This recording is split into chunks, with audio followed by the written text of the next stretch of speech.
Hello everyone, it's Jin'taan here, and welcome to another installment of EVE Online News. Today we're going to be zooming out a little and taking a look at where all of the major nullsec players sit on the board and just talk a little bit about what they're doing. This should help bring you up to speed with the post-Dead Coalition landscape, or just provide a nice foothold in case you're trying to get your head around EVE politics for the first time. Now let's start by taking a look at the very highest level of politics within EVE Online, the bloc level.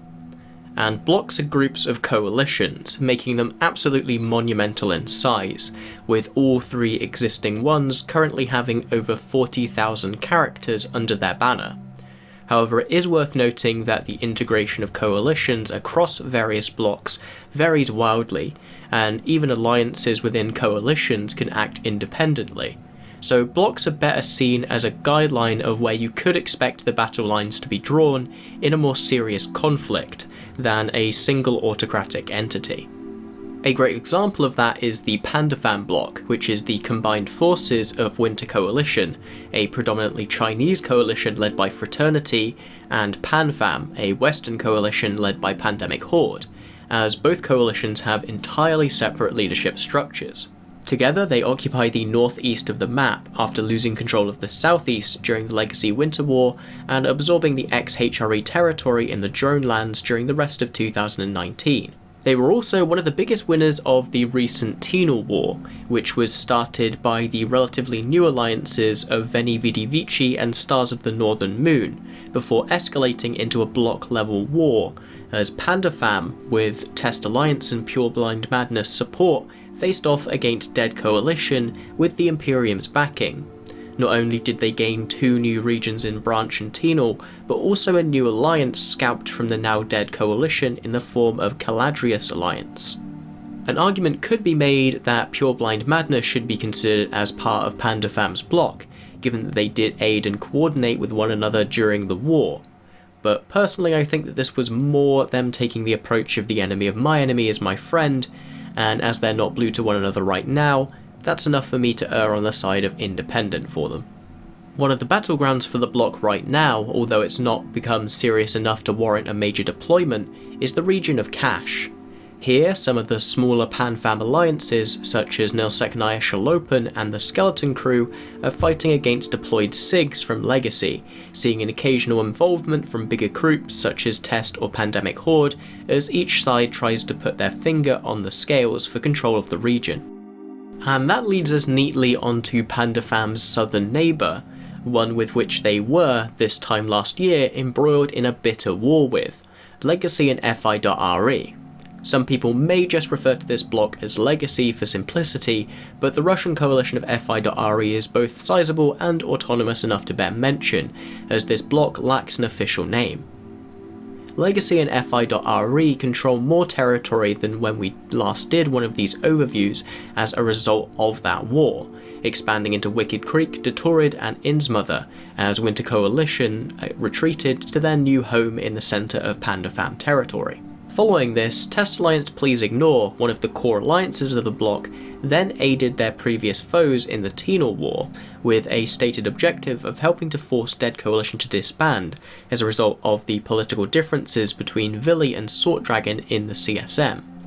This led to them being on the opposite side of strategic fights to their longtime ally in the Imperium, leading to some friction between the two, and at least for now the ending of the Imperial Legacy block that the two had formed for mutual protection during the 2018 war. Their involvement also led to them gaining an alliance out of the dissolution of Dead Coalition, with Siberian squads joining the block. Now, as mentioned earlier, this block has been involved in the fighting in Cache, but that's not the only place that they've been active, with them clearing out the local area in Stain and Curse, and intervening in Providence. But these wars are more skirmishes to keep hostile influence away from Legacy's border, rather than a concerted effort by the block to expand its territory. The final group we have to talk about here technically isn't a block, as they're actually just a single coalition, the Imperium, but they fight on a block level, so we're going to talk about them here anyway. They're centred around the Goonswarm Federation Alliance, and have held their space in the southwest since the conclusion of World War B. Despite their allies in Dead Coalition being the ones to lose in the last war, an argument could be made that the Imperium gained just as much as Legacy or Panda Fam, as they were the ones to absorb the most players from the collapsed group, taking in Ranger Regiment and the majority of Darkness's corporations. In addition to this, the Imperium now has some more territory in the north, with their new member Dracarys Dot holding on to the western half of FI.RE, which connects to Cloud Ring. And this is on top of the SOV and infrastructure left behind in Pure Blind from the glassing of the north that took place in the opening months of 2019, which has since become a flashpoint between the Imperium and Panda Fam as of late. Whilst the Imperium tries to juggle between using their super capital umbrella to protect this frontier and using them to keep their northern regions like Fountain safe for crabbing, leading to fights like this one taking place over the KQK Keepstar, as well as something we'll talk about in a few moments. Beyond this though, the Imperium isn't involved in many conflicts right now, and whilst I do occasionally fear a Sino and 200 Goon Jackdaws ripping me a new one as a Legacy FC, both sides have agreements that preclude strategic attacks on one another, at least from what I know, leaving the Imperium's eastern flank peaceful, barring Darwin doing their thing in Quirius. This allows Delve to just about maintain the title as the most productive region in the game economically, as per the March MER. Although as I am recording this, I will note that apparently Snuffed Out an Initiative have started a blood feud according to Reddit. Taking all of this in, right now I see the game as entering a state analogous to the Three Kingdoms of Chinese history, where any two of the blocks teaming up would beat the remaining one. This is probably why, for the first time in about a year, we don't have any block-on-block warfare going on, as attacking probably would leave you open to being in turn attacked. Still, this nominal peace doesn't mean an end to fighting, or even the aggressive use of supercapitals. Going back to the aforementioned flashpoint of Pure Blind, it turns out that Panda Fam also has infrastructure in this area, and had recently been using a pause to store titans from, and use it to bridge their fleets around from X-TAC 7, where Pandemic Horde has deployed either a SIG or a full force. I wasn't able to find out exactly what. The Imperium decided to reinforce it, and that set off a chain reaction of people calling in their allies to either help kill it or defend it. When the timer finally ticked down, the Imperium dropped Dreads to start chewing away at the EHP of the POS with some sub-capital support, which was met by Dreads and subs from Panda Fam, starting a classic Dread brawl, with 489 of them eventually piling into the system. The Imperium eventually escalated with their super capital fleet and succeeded in killing the objectives, but the ISK totals on both sides ended up being shockingly even, with the defenders losing 493 billion and the attackers 481. This, I think, helps demonstrate the fact that conflict in EVE doesn't really have defined stop or start dates, and whilst I try and provide convenient handholds here in named wars and trying to lay out a grander narrative, it's always a question of just how much objectives are worth to the people involved and how much they're willing to commit to take them.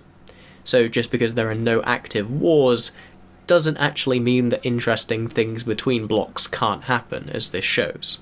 So with the bigger picture out of the way, let's focus in on the coalitions that operate either inside or around the big blocks of the game, and find a little bit more about what deployments and conflicts they're involved in, because I think this is more relevant to what the average player experiences when they play the game, as these are the kind of wars where individual alliances can take space, individual corporations can get moons, and individual players can win fights. Let's start with the Pure Blind Madness Coalition, which consists of Bandalogs, French Connection, and the United Federation of Conifers. As the name implies, this coalition holds space in the region of Pure Blind, which they've held for some time, as well as a part of FI.RE that intersects with the region. However, in the recent Tenal War, they were able to take advantage of a faltering dead coalition and answer my own question of just who would take up the challenge of controlling that space if they fell, taking over the region of Decline and consolidating their space in FI.RE.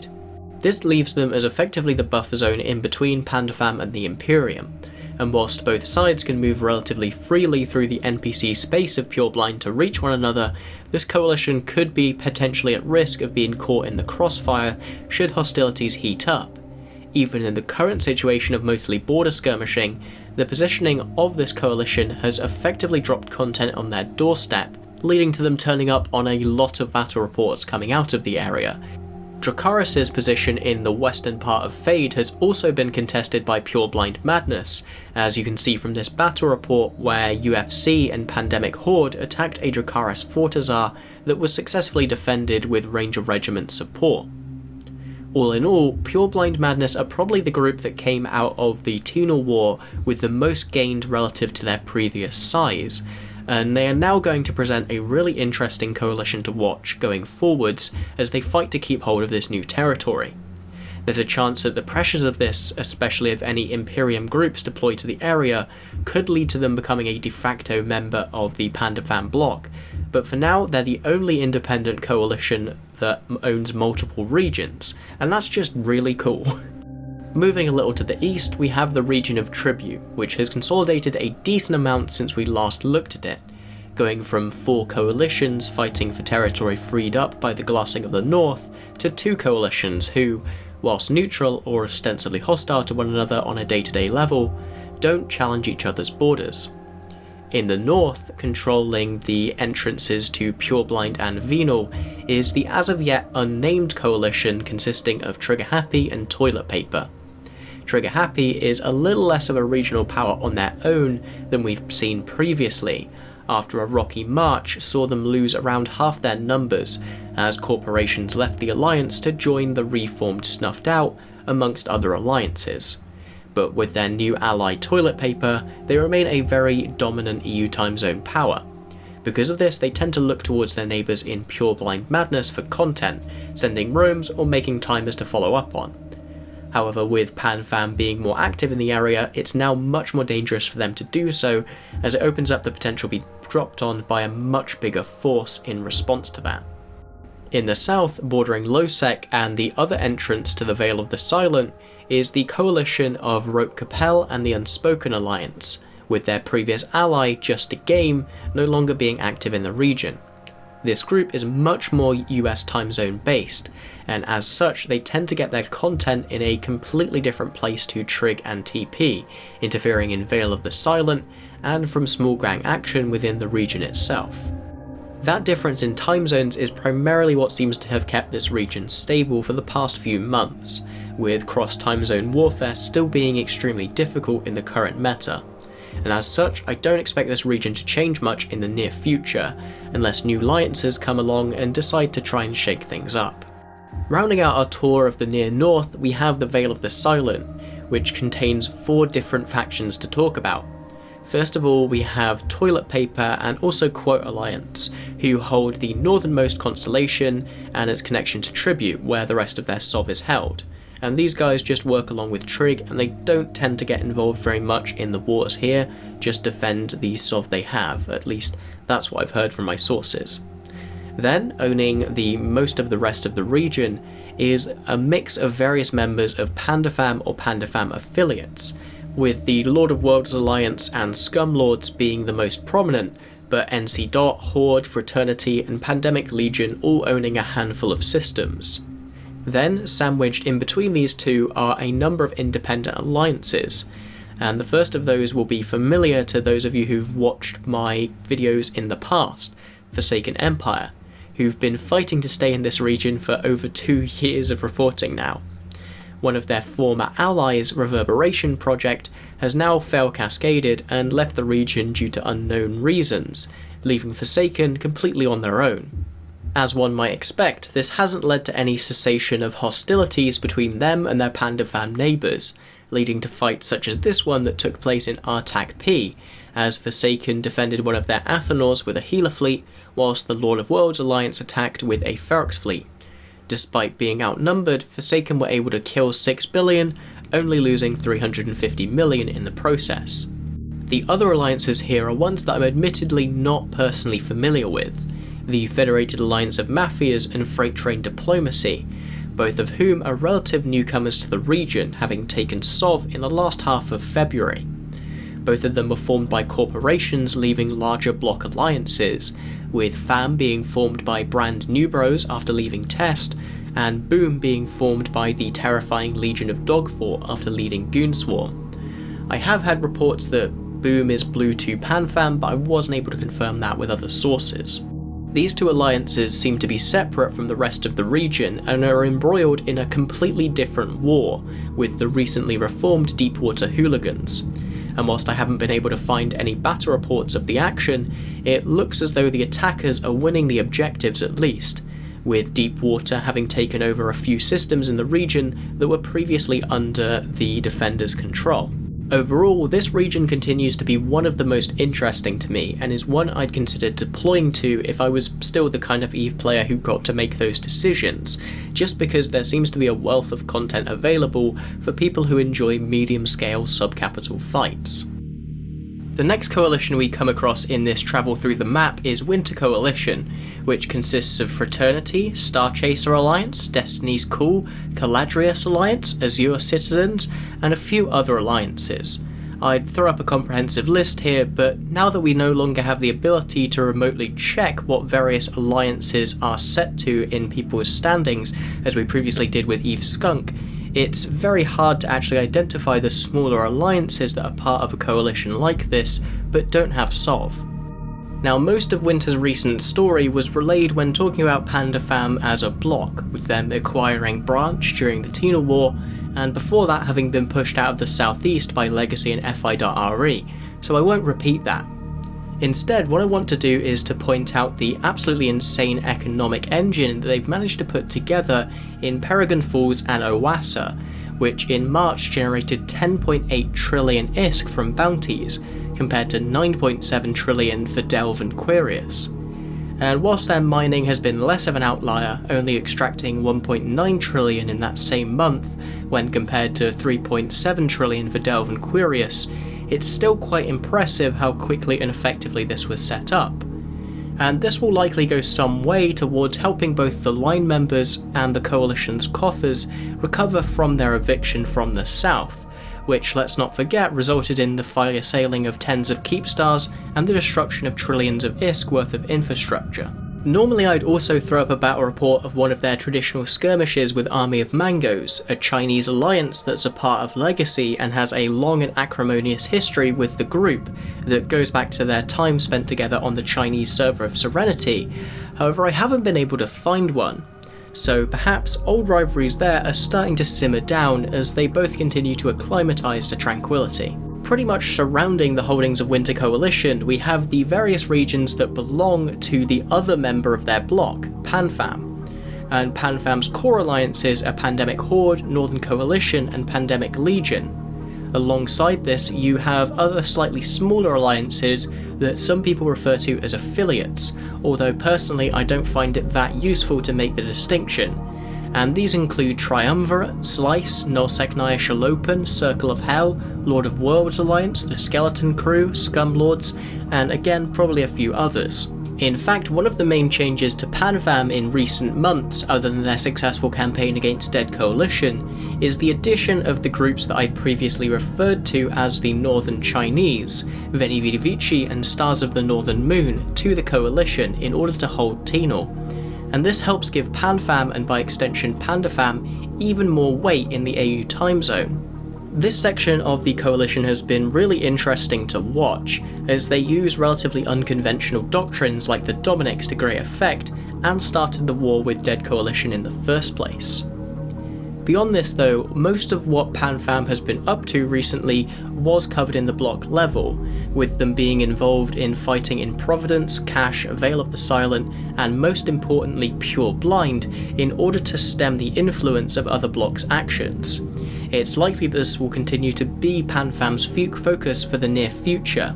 although as we saw with XTAC 7, these fights can become very big and very important rather quickly, so I'll be keeping a close eye on them for future news updates. To the south of PanFam, we have the Final Reunion Coalition, or FI.RE as they're more commonly referred to as, which is a Russian-speaking coalition consisting of Legion of XX Death XX, Razor Alliance, Patriots, Dangerous Voltage, Red Alliance, and the Unreal Alliance. Previously this group lived in the region of Tenerifis, but following the Legacy Winter War they were able to move into the space that Winter had previously held, giving them a much more prominent Sov footprint. And given their proximity to hostile space, it's unsurprising to see that most of FI.RE's kills over the past month have been in the region of Innsmother, defending from roams coming in from the Great Wildlands and Panda Fam territory. Beyond this, FI.RE seems to be fairly active in hunting inside Panda Fam territory by themselves, dropping dreads on ratting hells in Peregrine Falls and the Kalevala Expanse. Sadly though, due to the language barrier and the fact that most of my friends in the Russian community are no longer actively playing the game, that's all the details I can really give on what FI.RE have been up to. Whilst it makes sense that they're primarily focused on consolidating control over their new territory and figuring out how to make the most ISK from it, it's likely that they do have a deployment campaign somewhere on the map, I just don't know where. So if you're an FI.RE member and you want to give your perspective in future videos, please get in touch with me in the comments or on Discord. Before we move on to Legacy Space proper though, I want to take a couple of moments to just bathe in the mess that is Scolding Pass. Now, most of the Sov holders here are just members of Legacy that haven't been added to the Coalition tracker yet, such as Vindictive and the Valkyrie Alliance. Alongside that though, you also do have a number of groups that are hostile to Legacy living in the NPC region of Curse, such as Bright Side of Death, who own the constellation directly adjacent to it, and Fraternity, who snatch TCUs in the region from time to time. Then you also have alliances that came in via the Great Wildlands and aren't blue to either of those sides, like the Korean Rogue Trade Consortium, and my personal favourite, Ushra Khan, one of the oldest alliances in the game, being an old school Minmatar RP group that had a long and historic rivalry with CVA. This region tends to sit in a low level of Sov warfare basically permanently, and it seems like it's one of those regions where smaller independent alliances can make a little bit of a foothold, which is always nice to see. I'm sure the borders and alliances involved will shift a lot over the course of the year, but it'll be fun to see if any of these groups make an appearance elsewhere on the map after getting their feet wet here.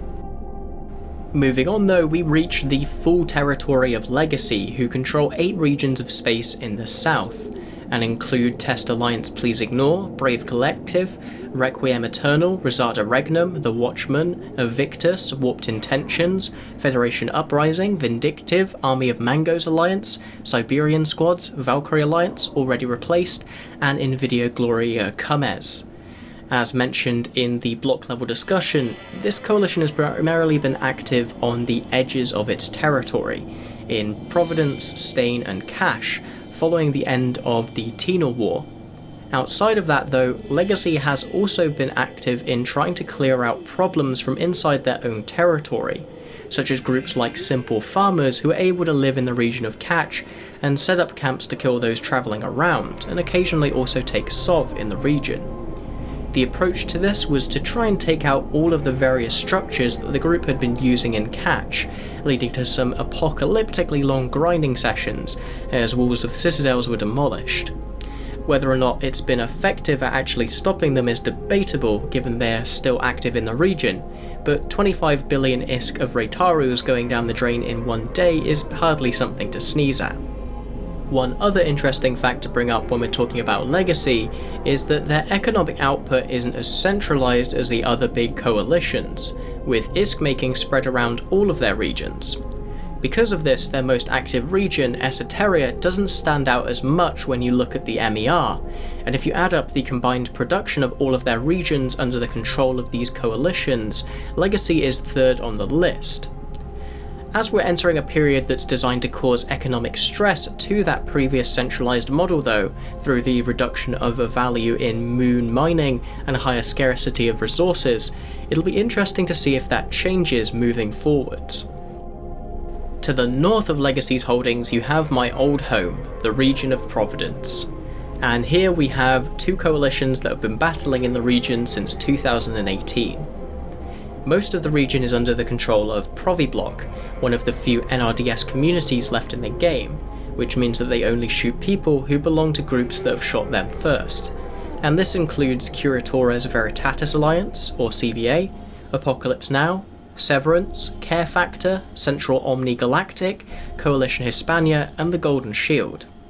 This coalition has, in some form or another, been active in this region, or at least attempting to take it back, since the very earliest days of the game back in 2004 and 5. Going up against them is Wrecking Crew, who now hold 2 constellations in the north of the region, having initially taken space from their home in Derelict during the Anime War. This group consists of the Honourable Third Party, Purple Helmeted Warriors, the Rogue Consortium, Inconspicuous Sov-Holding Alliance, the Rogue Mercenaries, and clever use of neutral toons, and also sometimes work in conjunction with Siege Green and Dock Workers.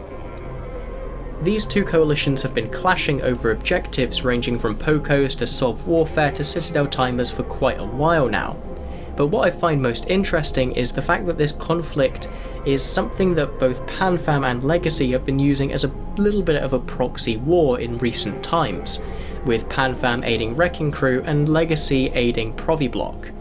Whilst neither side is blue to their respective friend in the theatre, it seems as though they see the other side as being more friendly to their interests, and also a good way to get content. This has led to the war itself becoming a lot bloodier, as seemingly even fights can now, with the appearance of a single Sino, become very one-sided.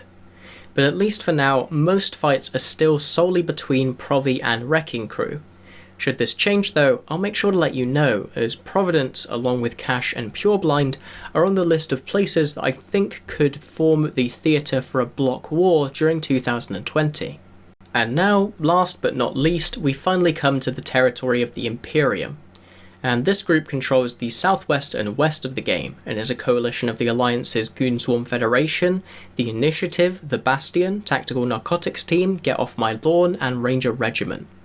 Their territory has seen little to no changes in recent times, with the only addition of note being the Initiative picking up a few more systems in Cloud Ring, and we've already covered the majority of their actions looking at what they've achieved at the bloc level, with their involvement in the Tenal War and continued fighting in and around Pureblind. Delve remains a favourite for those hunting Rorquals or other crabbing ships in large groups, and despite that is still the region in the game with the most overall ore production. And Curious is still a place where the Imperium tries to foster new alliances, and Darwinism tries to take their Sov away. And that wraps up this quote-unquote quick overview of New Eden as it stands today. If you think I missed something or got it wrong, please feel free to let me know. I'm always happy to correct things in my next video, as I do try really hard not to misinform people here. As well as that, if you have any further questions and you're one of the people who subbed and hit the bell button below so you saw the notification pop up right away, I'm going to be in the voice chat of my Discord, which is linked below, so you can chat to me directly for the next couple of hours if you want to. I'm just trying it out, think it might be a cool thing to do. And, as always, a special thanks has to go out to our Crassuses, Brood from Northern Coalition, Zolkalando and Jessica, as well as to the other $5 and above patrons in January Valentine, Big Bad Avoom,